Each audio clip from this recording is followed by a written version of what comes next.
Welcome to Garden Delights. I'm Susan Howington, Family Consumer Science Agent with the Henry County Cooperative Extension, partnership with the University of Georgia Cooperative Extension. Today we're going to talk about spinach. You're also going to hear from Frank Hancock, our Agriculture and Natural Resource Agent, and he is going to talk about the Sprout program, and he's going to be interviewing some special guests. So we'll see you back in just a little bit on Garden Delights.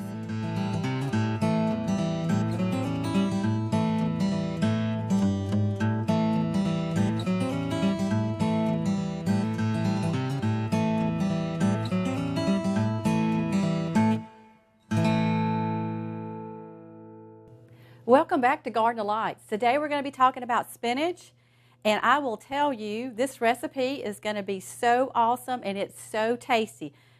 Spinach is such a good vegetable that we need to figure out how we can put it in our per week in our daily menu, because spinach is going to build that fiber up in your diet. So let's talk about spinach. Now this is frozen spinach, but you know when you buy fresh spinach and you cook it down, it's going to be a big bag, and by the time you cook it down, this is a 10-ounce part of a spinach right here that's already been frozen. And so you can see this is not a lot of spinach. So when you're doing your recipe, you have to adapt for that part of it. Spinach is so good for you. It is cholesterol-free, saturated fat-free. It is high in vitamin A, vitamin C, folate, and magnesium. And as far as the calories goes, it's awesome. So this little part right here, we're talking about a half of a cup of spinach is about 40 calories. And from those 40 calories, which is about a half a cup, you get 5 grams of fiber from that. So as you can see, spinach is awesome, and it is something we need to eat more and more in our diet. Now, when you're selecting that spinach at the grocery store, you do want to look at the leaves. You want to make sure if it's fresh, to make sure you don't see any blemishes or any bug problems on the leaves. And if it's already prepackaged, you still want to look at it because you want fresh, great green leaves when you're buying it, and you want it to be firm looking. That's what you want to look for. Now, as far as it's storing in your refrigerator, spinach is not going to keep a long time, but it will keep about 3 to 5 days in your refrigerator. And if it's fresh, you want to make sure that you don't wash it until you get ready to eat it. So when you put it in the refrigerator, make sure you put it in some kind of bag that's a Ziploc bag to keep it fresh. And then once you're getting ready to use it, if it's fresh, always wash it. Because spinach is, it's grown on the ground, so you're going to have problems with your dirt and soil, so you want to make sure that you're washing it. So make sure you wash it before you cook with it. So as you can see, spinach is something you need to put in your diet. When we come back, we're going to hear from Frank Hancock and some of his special guests, and we're going to hear more about that Sprouts program. So we'll see you back in just a little bit on Garden Delights.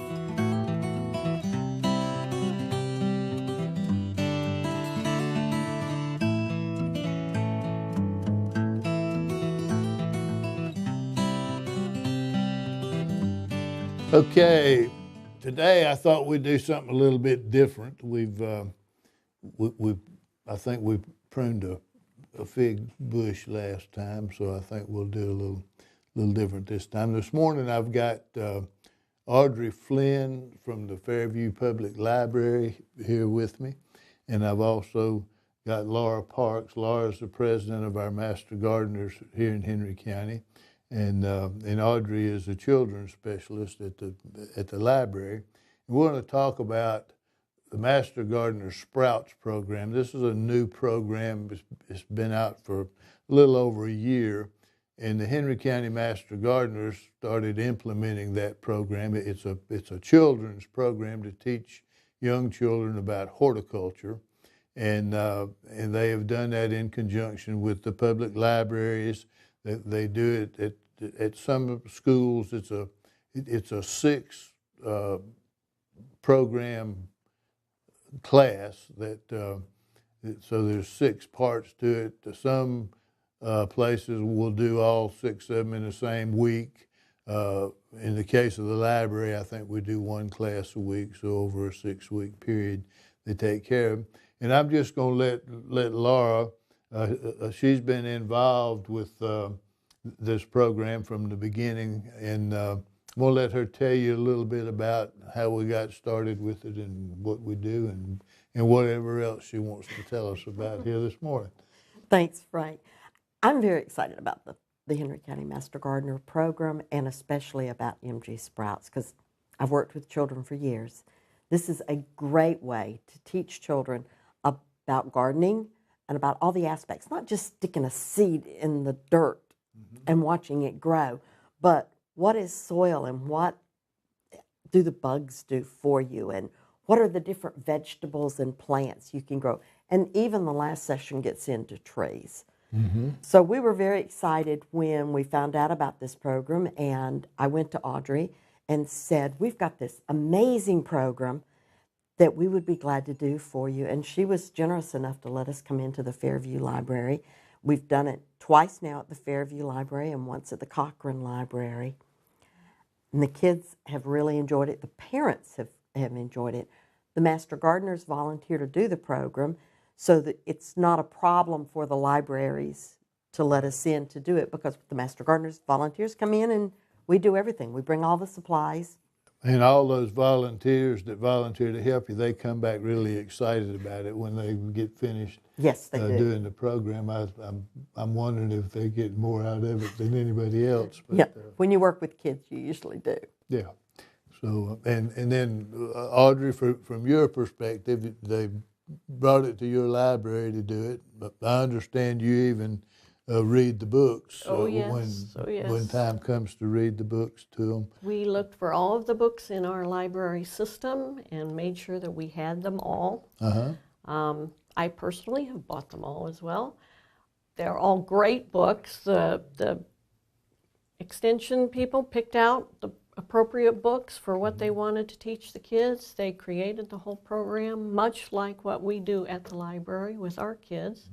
And they create pick the storybook, do the talking about it, what lessons did we learn, what can we take away from this, and even the after the reading, the craft or activity that we have going on. Yes. And the kids just really eat this up. They love it. And this program, by the way, I didn't mention when I started off, but this program was created by our state Master Gardener Coordinator, Sherry Dorn, and Christy Slagle. They actually put this entire program together, so it is kind of a homegrown program out of UGA in Griffin. And so they've done a really good job of putting the program together. And so just tell me some of the reactions that you get from kids and parents. I mean, Laura, you want to? Most of the time, the kids will attend all 6 sessions. And the ones that don't, the parents will say, well, we couldn't come last week, and they were really upset. So the kids get into it, and they really want to come. Since the kids have a sheet to take home that tells the parents what is going on, and there's an activity for them to do at home, is something that gets them involved and keeps them going. Audrey did something extra special in her library because she pulled books out of the children's library and made a display. For example, the week we talked about compost, the book was Compost Stew. Audrey pulled other books out of her children's library about compost and had a display. So the parents and the kids could see, hey, there's other resources out here other than just this one. Okay. What kind of reactions do you see from the kids and all? I have kids that come back into the library and say, oh, I remember that program. I was part of that. And I remember I learned about soil, or I made that seed tape and I planted it this weekend, or something like that. And I still have a few extension volunteers that come back and say, oh, I remember being at your library. They get a lot out of it too. Okay. So that's just generally what's going on there. What do we see as the future of this program? I know you've talked to other libraries that... We would love to have all the libraries take on this program. It's very simple for the librarians to do. The extension comes in with everything, all the supplies. We gather the kids. That's it. And we enjoy it as well. So Okay. If all the libraries could take this on, it would save them a lot of time. And I know some of our master gardeners, even though they may not be participating in the program, they are participating in the craft side of it, in the making the little things that the kids can take home with them. This would become a little planner that they've made out of a bug. We got a little snake right here, a journal that gets put together for the kids to take home with them, and it has lots of exercises and things that they do. I think Lyra, one of our master gardeners, started putting that book together, or is it just part of the program? It's part of the program. Lyra got very creative in the way she put it together, but it is part of the program. And the neat part about it is because when the kids go home and the program is ended 6 weeks later, they have this journal which has all of their activities that they did, has some additional activities in the back of it they can continue to do. Hopefully will encourage their love of gardening going forward. Okay. And it is a big area that needs to be addressed in teaching kids about horticulture and agriculture and where food comes from and that sort of thing, because there is a little gap there where you get kids that don't really understand about agriculture these days. So this starts them off at a young age so that they come into the program with some knowledge of horticulture and that sort of thing. So we look to expand the program into more libraries.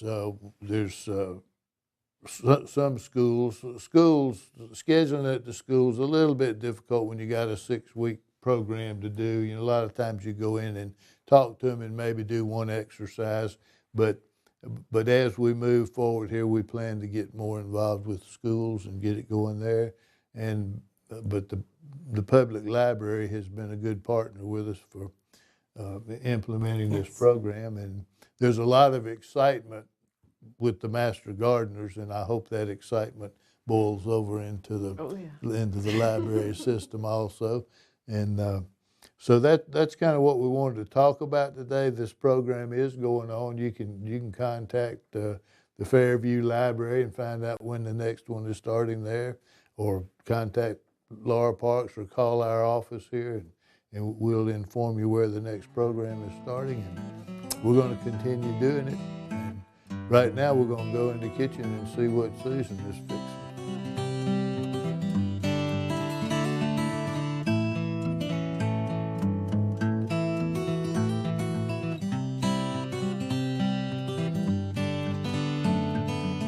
Welcome back to Garden Delights. Today we're talking about spinach, and we're going to be making a crustless spinach quiche. That means it's going to be low fat because we don't have that crust. So it's really, really good. I can tell you that my husband has made it many, many times. So men out there, you can make this too. It's very simple, so tasty. Spinach is definitely going to be in there. And you know, when I was growing up, I think about one thing I didn't talk about early was spinach is very, very high in iron. So we think about Popeye the Sailor Man. I may be telling my age now, but you know, back then, that's one thing they really pushed back then was to eat a lot of spinach. And I can tell you, when I was young, spinach was not definitely in my diet, and I didn't like it. But there's so many ways to cook with spinach nowadays that makes it so tasty. And not only that, but I love a fresh spinach salad. So we can also eat a fresh spinach salad and get all that good fiber and all those good minerals and vitamins that we need. So for this recipe, it's very, very simple. I've got everything measured out. But one thing I need to do, I'm going to go ahead and cut my little eye on and get it going. And I'm going to put just a little bit of olive oil, about maybe a tablespoon. And I'm just going to kind of drizzle it around the edge. And I'm going to put, the first thing I'm going to put in there is my onions. And I want to get them started. And I'll tell you what we're going to do. So this is a red onion, and this is about a half of a medium onion chopped up. So I'm going to go ahead and add this to the pan. Make sure I get all those good onions out though. And then also the recipe is going to call for about 1.5 teaspoons of garlic. So I'm going to go ahead and add that to the onions. I'm just going to kind of stir this around just a little bit. And it's already smelling good just with the onions. It smells so, so good. So I'm gonna let that kind of go. I'm gonna just up just a little bit. Now, the other thing that I need to put in with the onions and the garlic is some mushrooms. Now, I was telling you about my husband, how he loves to cook this quiche, and he likes the mushrooms to be whole when he cooks it. But I'm cooking it today. So today, I want my mushrooms chopped up just a little bit. So that's what I'm gonna do. And I'm not gonna chop them up a whole lot, but I am gonna chop them up just a little bit. So, because you know, when you cook mushrooms, they're gonna cook down anyway. So I just like it when you take a bite, that you're not gonna take a bite of a whole mushroom. And also, to me, it just seems like it cuts the quiche up just a little bit easier too.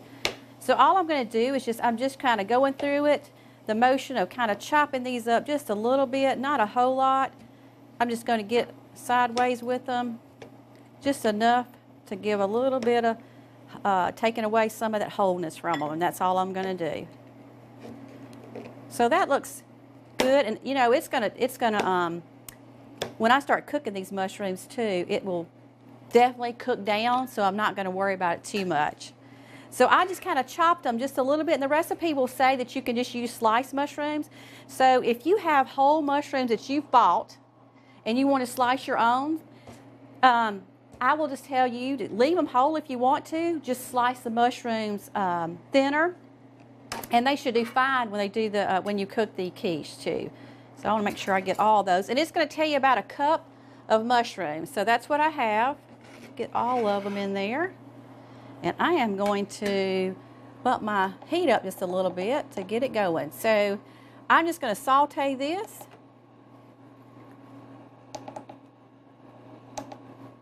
All right, so while I'm sauteing this, I'll kind of go over the rest of it.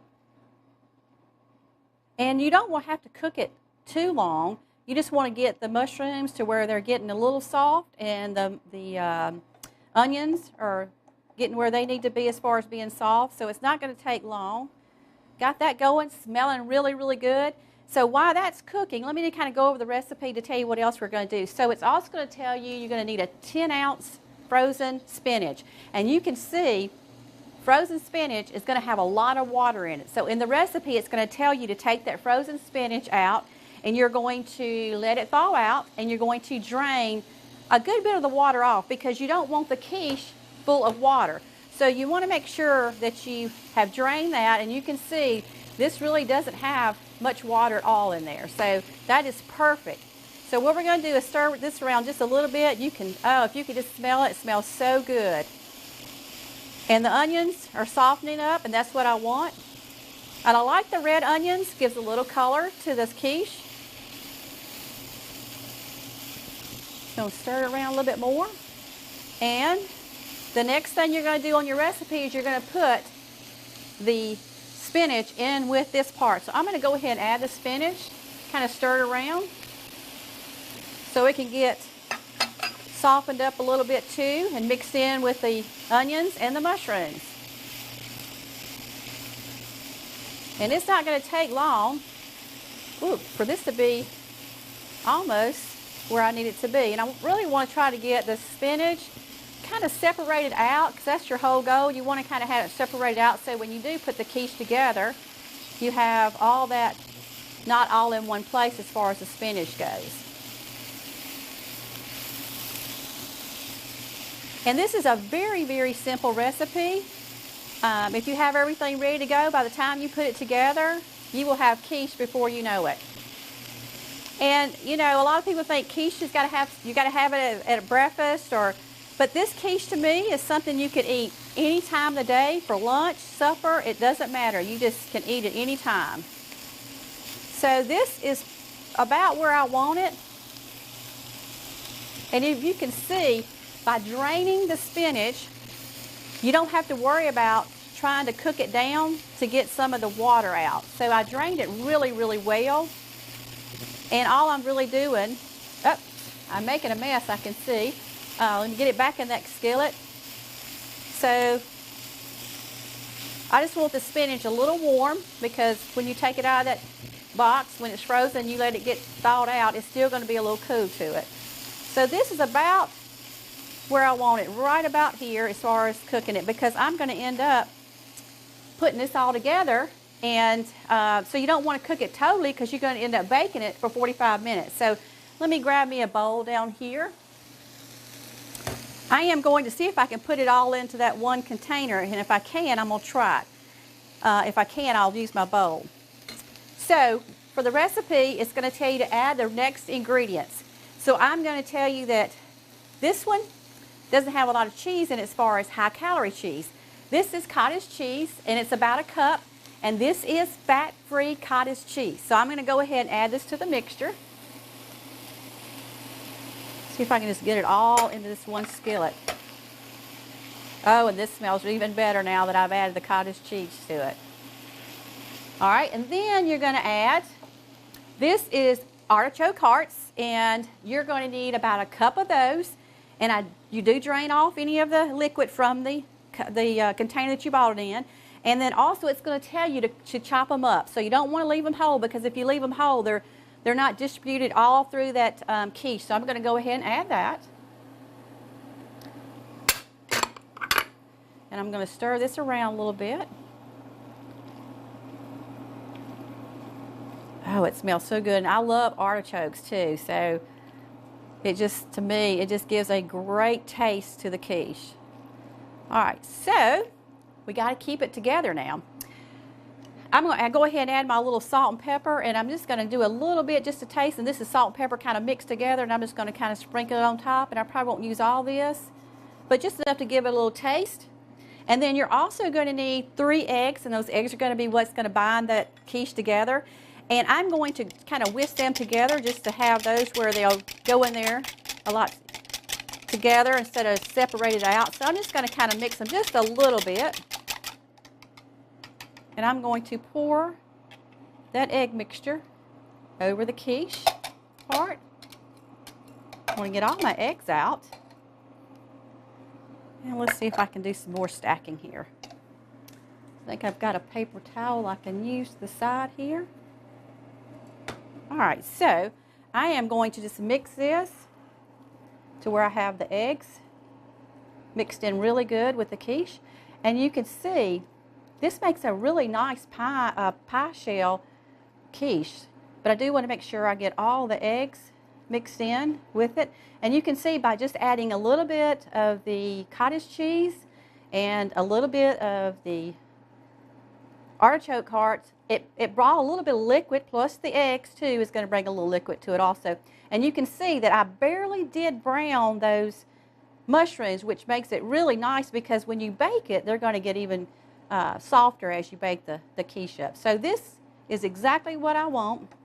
And next, I didn't use my bowl, which is good. That's one less thing I have to worry about washing up later. So you're going to need a pie pan, and you want to spray it with some spray, because you do want your quiche to come out without sticking. So I'm going to go ahead and do that. And then all you need to do is pour this straight into your pie pan. And it goes in really, really nicely. And I am going to push it out because I really want to make sure it goes out even. Let's see. Put that down. And I'm going to push it out. And you know, when you pour it in the pan, it always goes to the center. So I really want to try to make sure that it's even out too in the pan. So I'm going to make sure that's nice and packed. And it's amazing how this bakes in the oven, comes out crustless, and it slices just like a pie, like a regular quiche would. So this is what you're going to have. And then the last thing you're going to do is you're going to add just 1/4 of a teaspoon. And you can omit this if you want to, but this is 1/4 of a cup. And you know, when you shred cheese, it feels like you're doing even more, but you don't, because it's shredded, so you don't feel like you're eating as much. So this is Italian shredded cheese, and you can see it's just barely going to hit the top of it, and that's all I really want. I'm just going to make sure it's out evenly. And you're going to put this quiche in your oven at 350, and you're going to bake it, depending on your oven, about 40 to 45 minutes, and let it cool down a little bit, and you're ready to slice that quiche. So I hope you're going to really think about using this recipe because it is so tasty. It is so, so good. And so we'll see you back in just a little bit on Garden of Lights.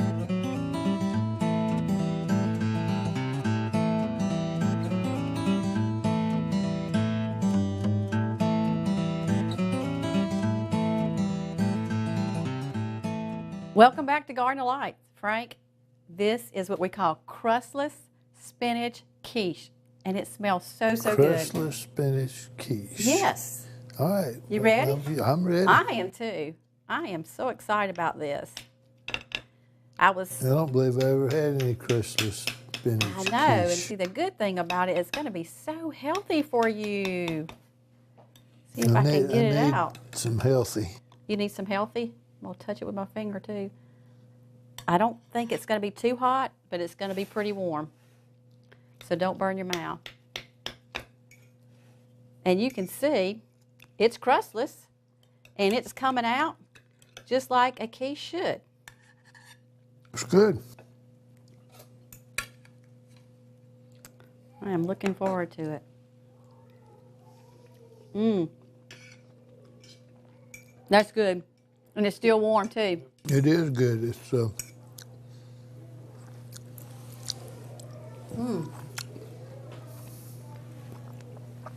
You think Popeye knows about this? Yes, I know he does because we're getting our iron for the day, right? Right. Good fiber, good iron. That is really, really good. You got to check the website out because you're going to love this recipe. It is really, really tasty.